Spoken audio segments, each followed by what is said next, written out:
अस्सलाम वालेकुम viewers, welcome back to my YouTube channel Daily Tips with Asma. आज की इस वीडियो में हम आपको बताएंगे यास्मीन नाम के बारे में अनोखी और दिलचस्प मालूमात। यास्मीन नाम का शुमार लड़कियों के नामों में होता है।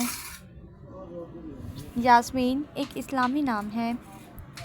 यास्मीन नाम की इब्तिदाई तारीख अरबी ज़ुबान से निकलती है। यास्मीन नाम की लड़कियों के लिए खुशकिस्मत नंबर 9 माना जाता है। या माहिरीन के मुताबिक यास्मीन नाम की लड़कियां बहुत हुनरमंद होती हैं। यास्मीन नाम का मतलब है चंबेली का एक फूल।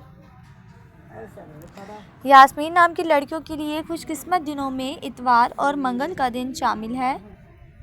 यास्मीन नाम के अफराद के लिए मुवाफिक रंगों में सुर्ख, जंगनुमा और हल्का सब्ज रंग शामिल है। यास्मीन नाम के अफराद के लिए मुवाफिक पत्थरों में पुखराज पत्थर शामिल है।